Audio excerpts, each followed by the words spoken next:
Muy buenos días. Les habla Cruces Aldea desde CLM Activa Radio para contarles que este programa habla de atrevernos, habla de arriesgarnos, de asomarnos a la historia del conocimiento, de las ideas. Habla de filosofía y de ese gran legado que nos dejaron tantos y tantos pensadores. Habla de quienes sí se atrevieron, exponiendo incluso su propia vida. Porque ellos lo merecen y porque a ellos se lo debemos, atrévete a pensar.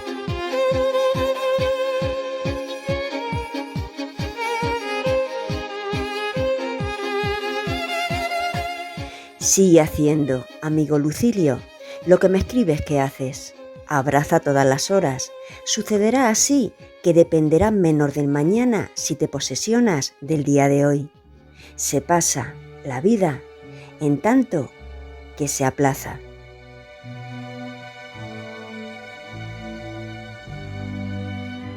Pues bien, así, siguiendo el pensamiento de uno de los más grandes, empezamos nuestra tercera temporada, sin saber muy bien a ciencia cierta qué ocurrirá mañana, porque la vida es así, no se puede prever, la vida es imprevisible, de ahí que se tuviesen que suspender de forma precipitada anteriores programas.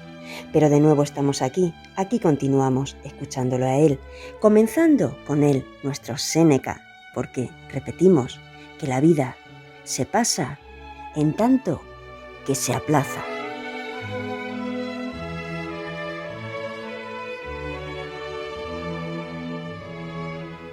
Este programa servirá de introducción. Citaremos algunos aforismos y narraremos lo que opinó y escribió María Zambrano sobre nuestro pensador, plasmado en su libro El pensamiento vivo de Séneca, que alberga además una muy buena selección de escritos de este autor. Este texto lo utilizaremos a lo largo de todos estos espacios, pero también manejaremos otros, por ejemplo, el que escribió Francisco Socas, Séneca, cortesano y hombre de letras, que recibió en 2008 el premio Manuel Alvar de Estudios Humanísticos al Mejor Ensayo. De este mismo autor utilizaremos su edición y traducción de Cartas a Lucilio. Igualmente citaremos extractos de La brevedad de la vida, o nos asomaremos en contadas ocasiones a la biografía que escribió Emily Wilson, Séneca. Por último, hablaremos de una curiosidad. ¿Por qué se ha prolongado durante tantos años, durante tantos siglos, el malentendido respecto al aspecto físico de nuestro pensador?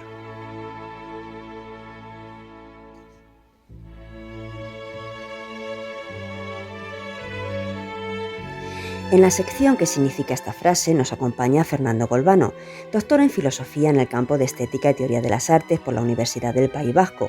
Este docente es además comisario de exposiciones y crítico de arte.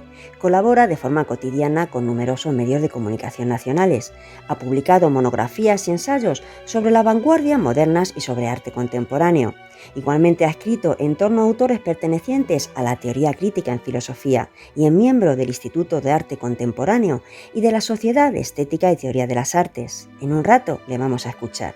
Pero ahora, sin demorar ni un minuto más, comenzamos.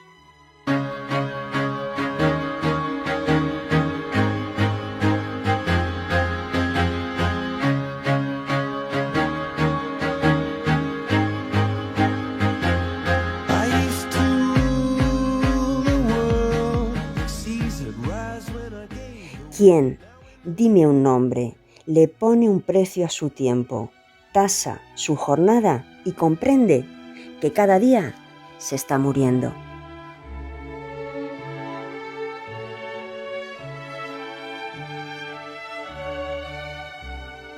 El hombre posee el privilegio de tener antepasados. Somos siempre hijos de alguien, herederos y descendientes. Más cuando se pertenece a un mundo tan completo como el de la cultura occidental, los antepasados son múltiples. Tenemos diversas tradiciones, detrás de nosotros no solo una. De ahí el olvido y también los sucesivos renacimientos.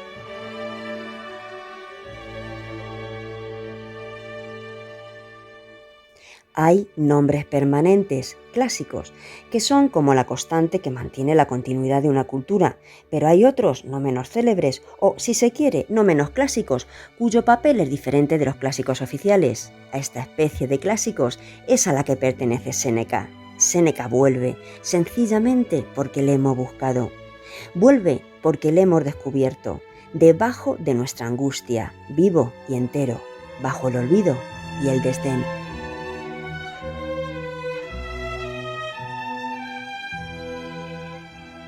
Es pues en virtud de una situación que estamos pasando por lo que acude a nuestra memoria este su tesoro.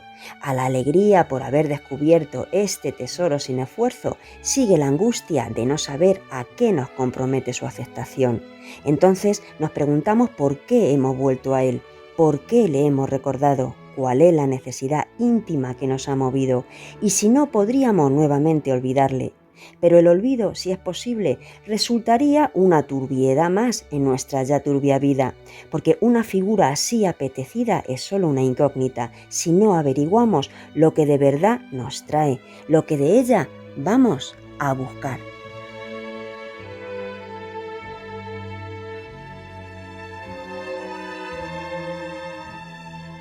Hasta aquí algunos párrafos a modo de iniciación extraídos de las primeras páginas del libro de María Zambrano, El pensamiento vivo de Séneca, recogidos bajo el epígrafe Actualidad de Séneca. Volveremos más adelante a él, porque ahora toca intentar poner algo de luz al enigma de su imagen, la imagen del propio Séneca. Y es que es en este sentido en el que Francisco Socas nos advierte que existe un malentendido sobre el aspecto físico de nuestro autor, que todo parte de un busto antiguo descubierto en el siglo XVI e identificado precipitadamente como retrato de Séneca.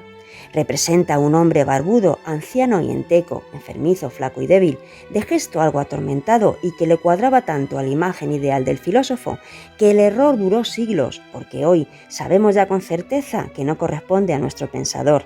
Nos dice Francisco Socas que Séneca no era así y que, aunque llegó a ser esquelético en su juventud a causa de la enfermedad del pecho, luego aquella flacura pasó del todo. Todo parte, como hemos dicho, de un busto antiguo descubierto por Orsini en el siglo XVI, filólogo y humanista, apasionado por la antigüedad y que reunió una gran colección de cuadros y esculturas. Dicho busto fue identificado precipitadamente como Séneca, decimos, pero después fue considerado como Hesíodo o algún otro poeta griego. Sin embargo, adquirió gran popularidad gracias a la obra del humanista y filósofo Justo Lipsio, que editó a Séneca y difundió en su siglo las ideas estoicas, y también al pintor Rubens, que adquirió una réplica del busto hallado y pintó primero el cuadro Los Cuatro Filósofos y después, en 1615, pintó otro lienzo que representa la muerte de Séneca. Es una obra que impresiona, porque en ella puso una cara extraída de una escultura antigua de cuerpo entero que representa la cara de un viejo pescador. El cuadro recoge los actos que acompañaron la muerte de Séneca. A la derecha, un joven escribe arrodillado lo que el condenado va diciendo. Encima, las figuras del centurión y el tribuno militar. A la izquierda, en primer plano, aparece el médico, que ha abierto las venas de Séneca.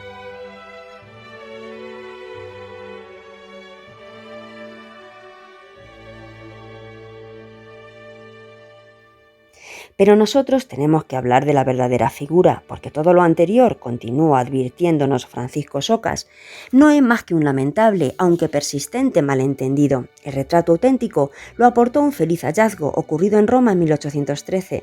Se encontró un busto doble que junta por la nuca las cabezas de Sócrates y de un desconocido al que identifica, sin duda, un rótulo inscrito y grabado en la piedra: Séneca.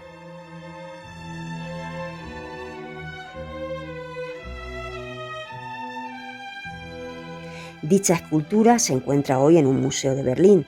Al principio, si la observamos, el busto nos pone delante un hombre corriente, como muchos otros, pero al rato la impresión que el retrato deja se va mudando. Se trata de un personaje recio, sí, a juzgar por la cortedad y grosura de su cuello, no muy alto, de frente espaciosa que se amplía por una media calva, las orejas muy pegadas a las sienes, los ojos grandes bajo amplias y arqueadas cejas, la nariz noble que no se atreve a ser aguileña, boca sensual de gozador, encerrada en dos grandes comisuras que descienden por el cuello y que definen los pliegues de la papada. De frente hace un gesto, como de exquisita melancolía, que luego, de perfil, se hace más adusto y solemne.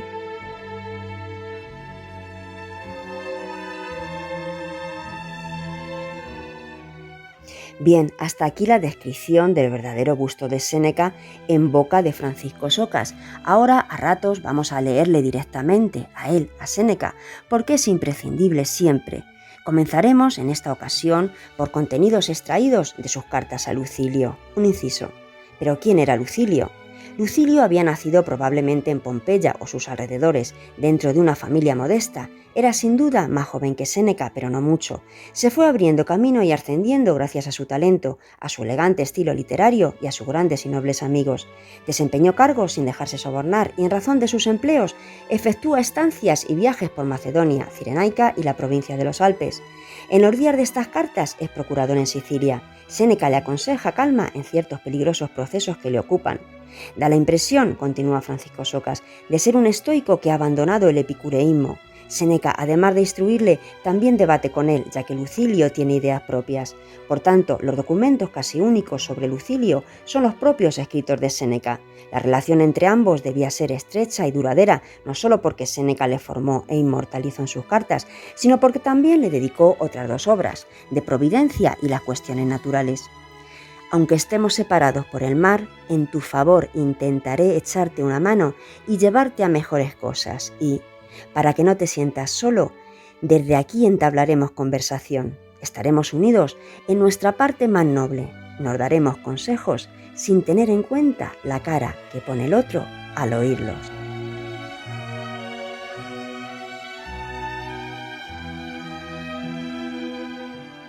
Y ahora ya sí, citamos breves extractos de sus cartas, las cartas que Séneca le escribió a su amigo Lucilio. Sudamos por cosas que están de más.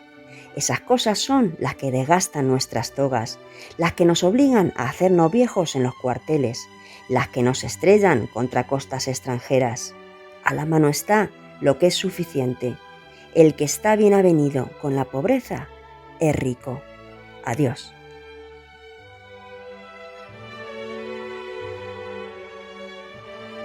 Pero sucede conmigo lo que con muchos otros que se han visto reducidos a la necesidad sin su culpa. Todos los comparecen, ninguno los ayuda.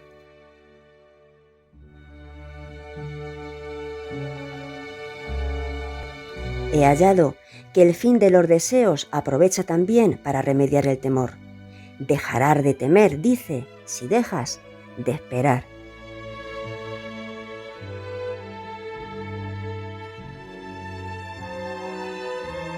Algunos cuentan a los encontradizos lo que solo hay que contar a un amigo y descargan en cualquier oído cualquier cosa que les requema.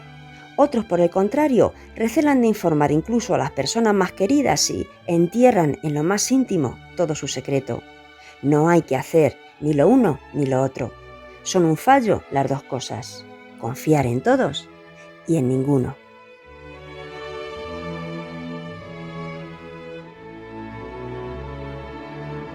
No quien tiene poco, sino quien desea más, es pobre.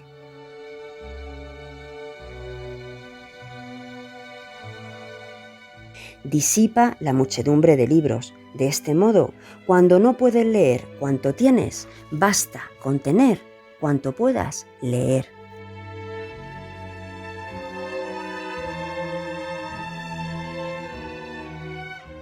Es difícil, dirás, encaminar el ánimo al desprecio de la vida. ¿No ves por qué razones tan baratas se la desprecia?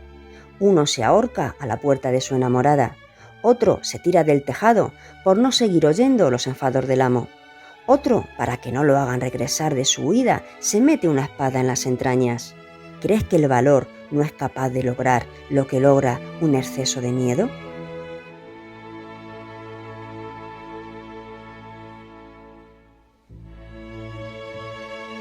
Es también una prueba de que mi espíritu ha cambiado para mejor el hecho de que vea sus propios defectos, que hasta la presente desconocía. A ciertos enfermos se les da la enhorabuena cuando por su propia cuenta se percatan de que están enfermos.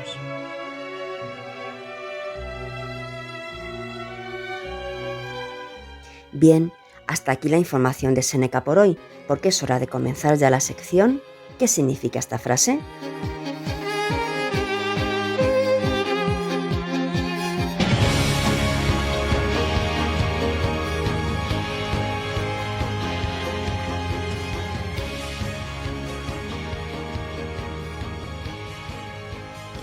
Cornelius Castoriadis, el otro pensador que hoy nos ocupa, nace en Constantinopla en 1922. En palabras del propio Fernando Golbano, nuestro profesor de hoy, inscritas en la primera parte de su artículo Castoriadis, Creación y Disidencia, la herencia intelectual de este formidable pensador irá descubriéndose en el curso del tiempo como una de las aportaciones más lúcidas, profundas y renovadas de la segunda mitad del siglo XX.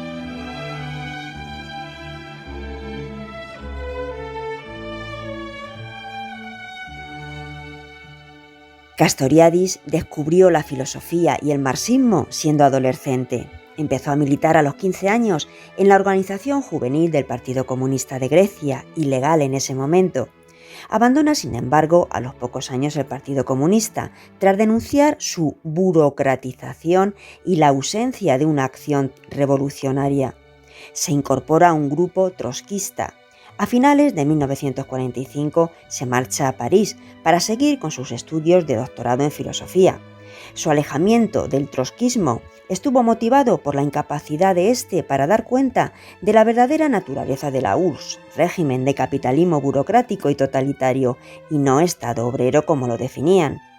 Funda, junto a Claude Lefort y otros críticos de esta corriente marxista, la revista Socialismo o Barbarie. Durante este periodo y hasta principios de los 70, profundiza la crítica al estalinismo, al leninismo y al trotskismo, además de elaborar una profunda revisión crítica del marxismo. Y es esa relectura de Marx, complementada con otra fértil relectura de Freud en los siguientes años, lo que le acercará al psicoanálisis. Critica el marxismo y la concepción materialista de la historia, entre otros motivos porque hace del desarrollo de la técnica el motor de la historia, porque intenta someter el conjunto de la historia a categorías que no tienen sentido más que para la sociedad capitalista desarrollada, y porque está basada sobre la concepción de una naturaleza humana cuya motivación predominante será la motivación económica. Esta concepción materialista de la historia que conlleva el marxismo arrastra un determinismo no solo económico, sino también histórico. Pero para la concepción de Castoriadis, ni el proletariado ni ningún sujeto colectivo están predestinados a realizar la transformación social, ni tampoco el marxismo ni ninguna otra teoría garantizarán una indagación radical y permanente del mundo contemporáneo. Sin embargo, esta posición de nuestro autor no conduce necesariamente a la defensa del escepticismo, todo lo contrario, conduce a reclamar una filosofía de la acción y la reflexión. Castoriadis, continúa explicando en su artículo Fernando Golbano, considera absurda la idea de revolución total, por cuanto que en la vida social lo inalterado será mayor que lo transformado. El devenir histórico conlleva para él siempre una dialéctica, un juego entre herencia y cambio, y parte de la premisa de que la historia humana es creación. Pero no podemos ni explicar ni predecir tal creación, porque no está determinada, más bien es determinante. Y esa naturaleza creativa de lo humano y de lo social histórico, esa potencia que pertenece a la imaginación radical, individual y colectiva, no fue percibida de manera profunda por Marx, porque según Castoriadis, Marx definió buscar más bien causas sólidas, garantías de y para la revolución. Consecuencia de ello fue su escaso interés por los problemas de la acción y de la organización políticas como tales. En su lugar busca leyes económicas capaces de llevar el hundimiento del capitalismo. Así pues, en toda revolución, el potencial transformador de la clase obrera no ha dependido tanto de su condición alienante como de su capacidad de autocreación, en tanto que clase o elemento actuante en el seno de una sociedad capitalista. En los países europeos, dice Castoriadis, el movimiento obrero se autocreó. Pero esto fue posible gracias a la herencia, a la tradición del movimiento democrático presente en la historia de estos países, a la orientación ofrecida por el proyecto social histórico de autonomía nacido en el seno del mundo europeo. Es por tanto perfectamente comprensible que antes de la degeneración burocrática, socialdemócrata o bolchevique, el movimiento obrero crease instituciones de carácter profundamente democrático. Algunas de ellas resucitaban principios olvidados hacía ya mucho tiempo, enraizados en las instituciones de la Grecia antigua, como la rotación de los representantes en los sindicatos británicos del primer periodo, la importancia de las asambleas generales soberanas de todos los interesados y la revocabilidad permanente de los representantes introducida en la Comuna de París. De manera que, como ahora volveremos a escuchar, disuelto el mitificado horizonte utópico que prefigura el futuro, cabe entender este futuro como ese despliegue en cuya formación podemos participar mediante el trabajo y la lucha. Ese despliegue siempre imprevisible y siempre creador.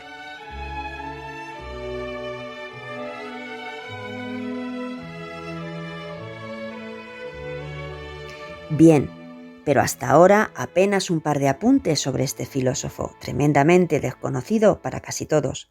Por eso, precisamente, está nuestro profesor hoy aquí con nosotros, para regalarnos una visión general de Castoriadis, porque él, Fernando, es una de las pocas voces autorizadas que tienen el privilegio de conocer y dominar en profundidad tanto el pensamiento como la obra de este autor. Por tanto, nosotros escuchamos.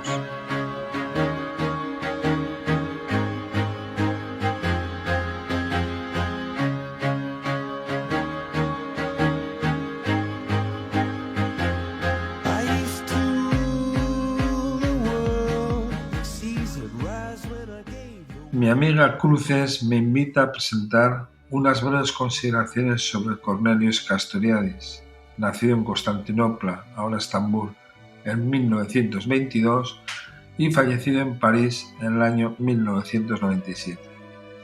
Merece la pena volver a este filósofo al que ningún ámbito de la indagación filosófica le fue ajeno. No resulta entonces extraño que su amigo Edgar Morin lo definiera como titán del espíritu, pues además de filósofo fue economista, psicoanalista y militante de la emancipación humana.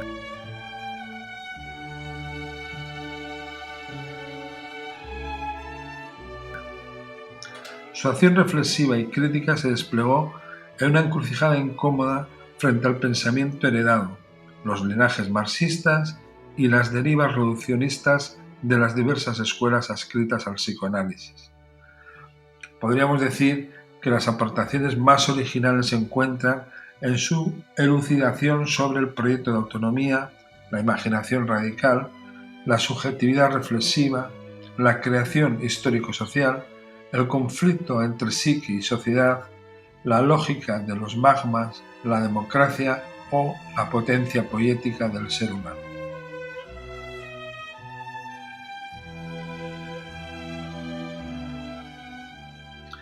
Siempre defendió que la filosofía y la democracia, desde su origen común en la antigüedad griega, son solidarias dado que ambas expresan, o deberían expresar, el rechazo a la heteronomía, a saber, el rechazo a toda autoridad o fuente extrasocial de legitimación de la verdad y la justicia.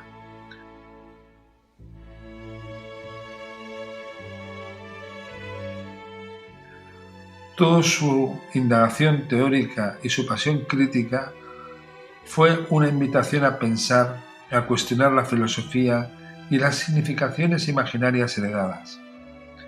Por eso, al final de su ensayo Hecho y por hacer, en el año 1997, el último ensayo que escribió en vida, dejó escrito: pero algo es seguro, no va a ser corriendo detrás de lo que se usa y se dice, ni emasculando lo que pensamos y queremos, como vamos a aumentar nuestras posibilidades de libertad. No es lo que existe, sino lo que podría y debería existir, lo que necesita de nosotros.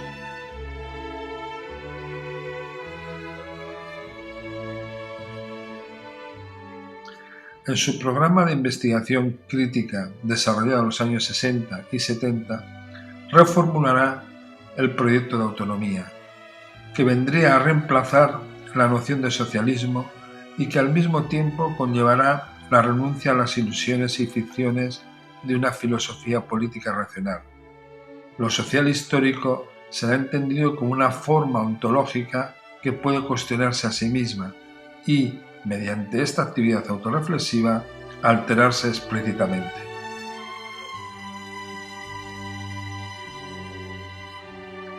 De este modo, postularía una ciencia general del ser humano que integrara una dimensión antropológica, filosófica, política y psicoanalítica.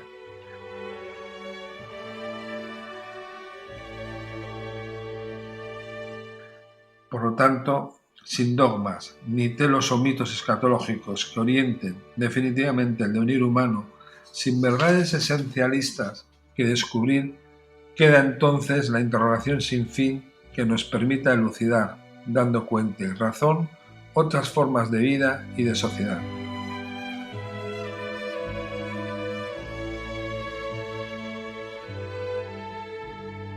La idea de autonomía, esa capacidad de cuestionar lo heredado y darnos nuestras propias leyes, recreada en la acción instituyente del ser humano, de la colectividad y de lo social histórico, conduce su reflexión a la idea de la institución imaginaria de la sociedad.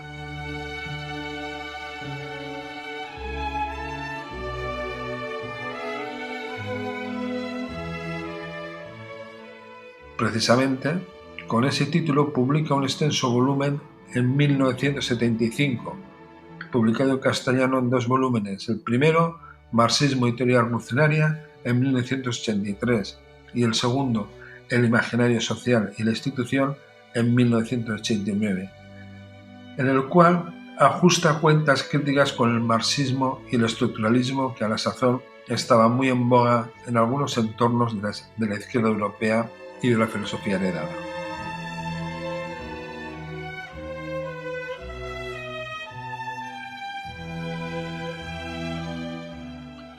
Disuelto entonces el mistificado horizonte utópico, ¿cómo prefigurar el futuro?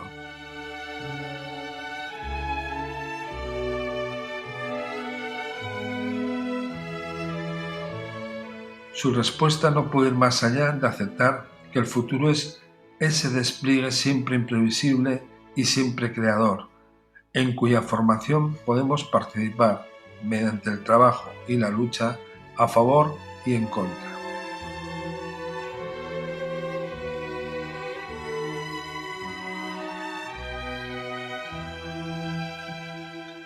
La praxis, definida por ese hacer específico que desarrolla la autonomía de uno y de los otros, es profundamente solidaria del proyecto transformador, que implica voluntad, deliberación, es decir, dar cuenta y razón, reflexividad subjetiva y pasión, afección.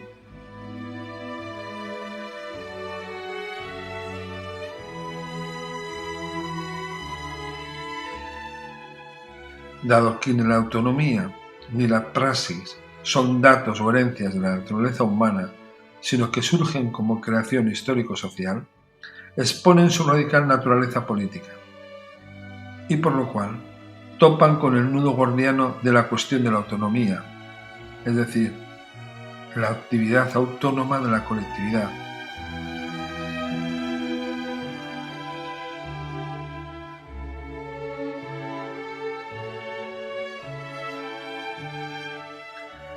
En el horizonte de lo por ser, de la impugnación de lo existente, se necesita de la creación de significaciones imaginarias sociales nuevas, y ello requiere de una sinergia inédita entre la creación filosófica y la creación de una política democrática.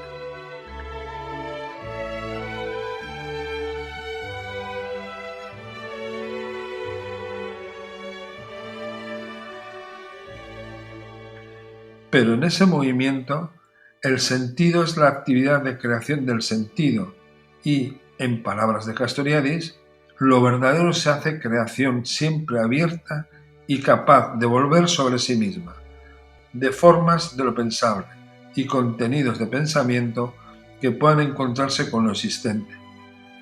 La afición a lo verdadero es la pasión del conocimiento, el pensamiento también como eros. Dejó inscrito en Hecho y por Hacer del año 97.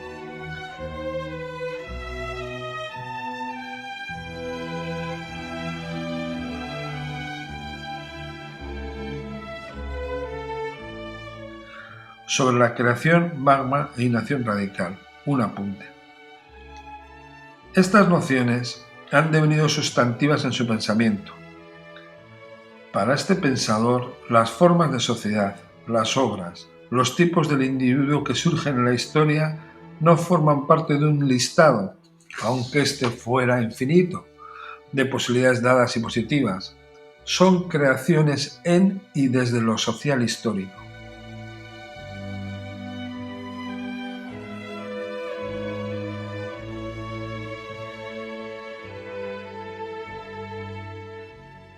La historia sí es el propio autodespliegue de la sociedad y conlleva la creación y destrucción de formas, pero sin telos, sin leyes inmanentes como la que subyace en la creencia en el progreso, que devienen otras formas modernas de heteronomía.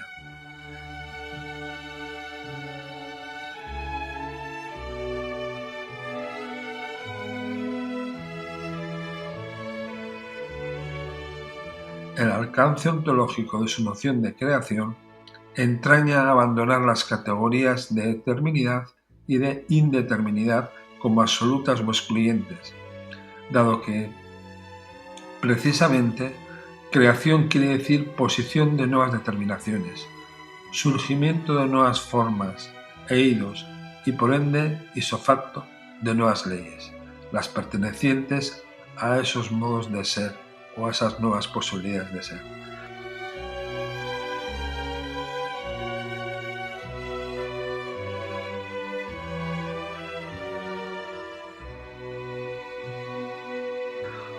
Definió el concepto de creación como la capacidad de hacer emerger lo que ni está dado ni puede derivarse combinatoriamente o de cualquier otro modo a partir de lo dado. Eso lo hizo en el ensayo titulado El ascenso a la insignificancia.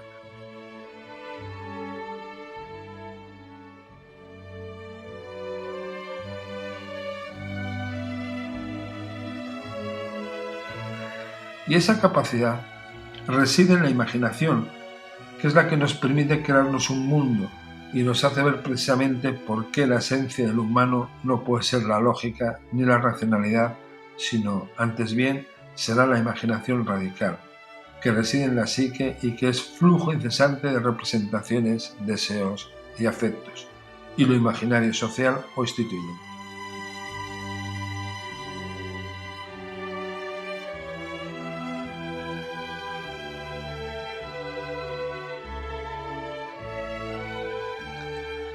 Ya en su capital obra, La institución imaginaria en la sociedad, 1975, definía su noción de magma como aquello de lo que puede extraerse organizaciones conjuntistas en un número indefinido, pero que no puede ser nunca reconstituido idealmente por composición conjuntista finita o infinita de esas organizaciones.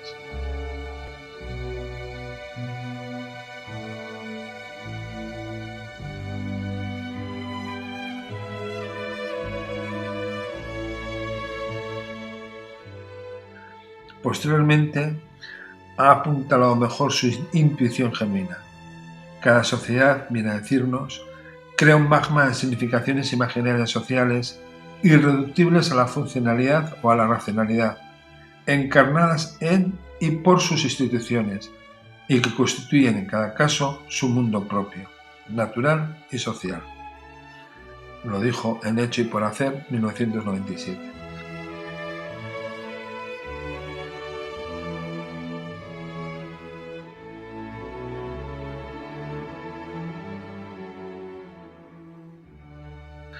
Pero una propiedad del ser magmático de lo histórico-social se cifra en que el mundo se presta a múltiples significaciones imaginarias sociales y a múltiples organizaciones sensídicas, a saber, a estratos, dimensiones, segmentos de lo real y lo imaginario que admiten ser racionalizados, pero sin que privilegie ninguno. Ahí reside, por tanto, el modo del ser del magma, su radical condición heteróclita y enigmática. También están encarnadas en el propio lenguaje y en todas tiene una dimensión lógica o conjuntista identitaria. Ensídica es el término que define Castoriadis, es decir, que pueden ser racionalizables, matematizables, e instituyen un mundo propio, una clausura relativa.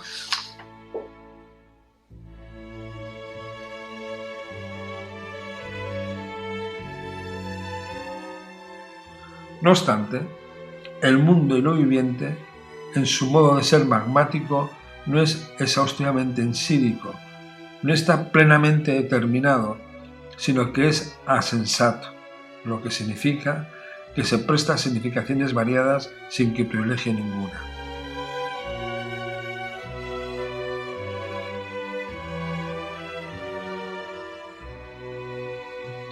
Sabido es que toda sociedad existe creando significaciones imaginarias sociales, que cimentan los vínculos sociales, la idea de comunidad, la idea de sociedad.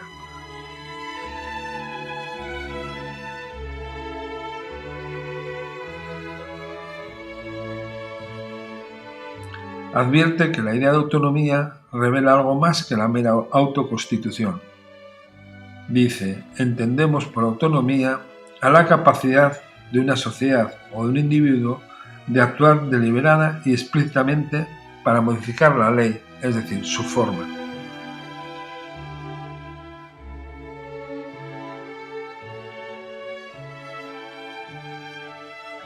En su último libro, que ya nos hemos referido, Hecho y por hacer, nos recordaba que el rol fundamental de la imaginación consiste en la creación de figuras y modelos de lo pensable.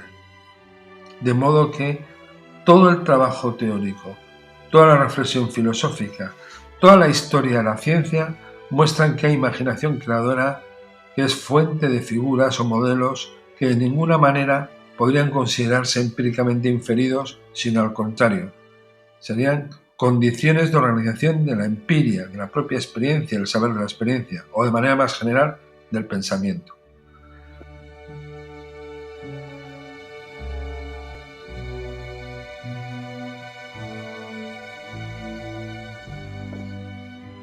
Este enfoque, como era repetido por este autor, exigía una empresa de revisión y elucidación excepcional, la revisión de toda la historia de la filosofía y de la ciencia.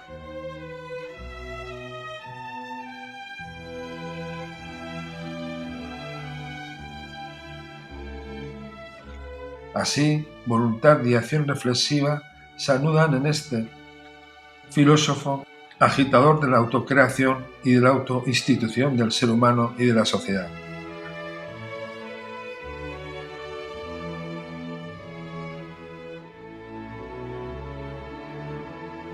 En su introducción al primer volumen de Las encrucijadas del laberinto, editado en 1978, Castoriadis expuso de modo admirable el sentido de su investigación filosófica.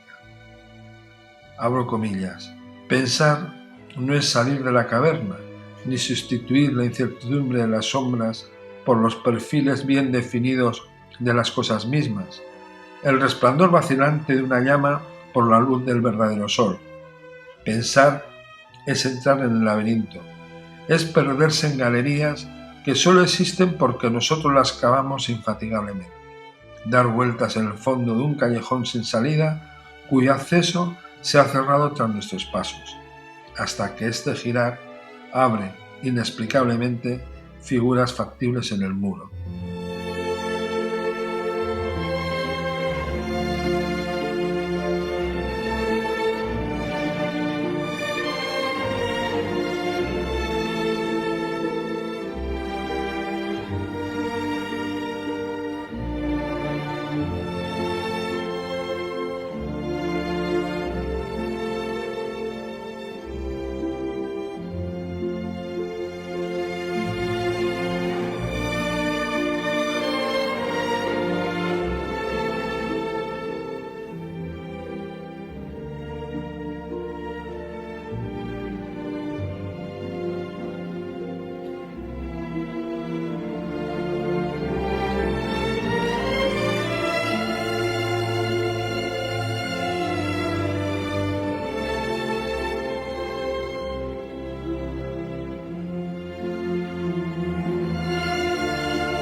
Castriadis, diríamos, traza un formidable laberinto de reflexiones, de fuegos creativos en acción permanente y también una cartografía magmática de poiesis y de praxis para alentar el proyecto de autonomía.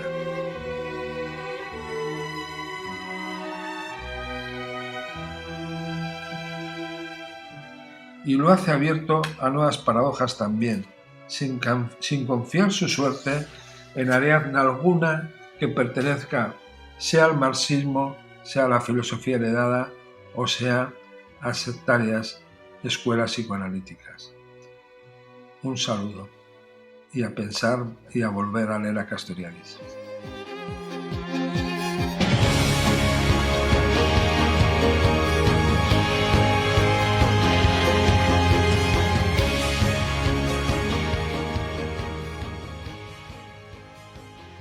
Bueno, Fernando, muchísimas gracias por tu regalo, por hacernos ese hueco y por querer dedicarnos tu tiempo. Recibe, por tanto, nuestro más entrañable y agradecido abrazo. Y por motivos de tiempo, en esta ocasión y en este primer programa de temporada, nos saltamos las normas y obviamos emitir nuestro característico cuestionario. Háganlo si tienen a bien como tarea los oyentes que así lo quieran. 10 preguntas, redacten 10 preguntas, 5 sobre lo expuesto en torno a Séneca y 5 en torno a Castoriadis. Elabórenlo. Repetimos, si ustedes lo tienen a bien.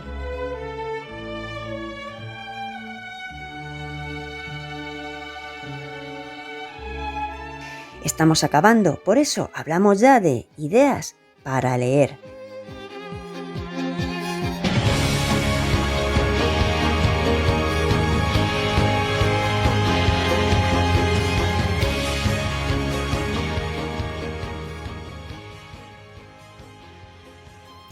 Y se nos ocurre iniciar temporada leyendo uno de los libros más grandes y completos de Antonio Diego Lucena, Cuerpos inadecuados, porque ¿han pensado alguna vez si es posible alargar la vida humana de forma indefinida por medio de la tecnología genética?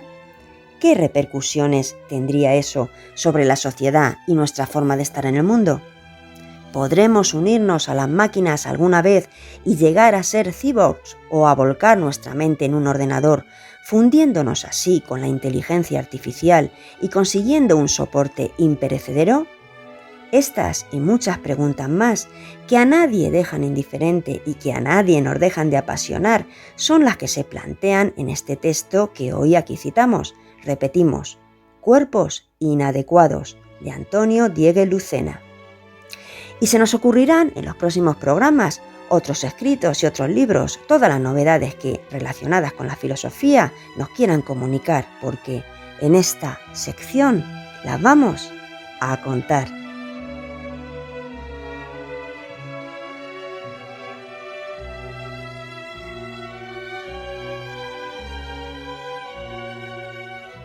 Bien, y hasta aquí por hoy. Dar las gracias, como siempre, a nuestro asesor en latín y griego, Joaquín Patón. En bibliografía, agradecer la ayuda de Sebastián Gámez y en la melodía central de este programa a Alejandro Rodríguez Morata. También contarles que las afirmaciones que se expresan en cada uno de estos espacios son responsabilidad exclusiva del autor que las emite, pudiendo coincidir o no con la organización de este programa. Recuerden que en esta temporada pueden escucharnos los últimos miércoles de cada mes, a eso de las 12 y 21 horas, domingos a las 13 horas. Próximo espacio, miércoles 26 de octubre.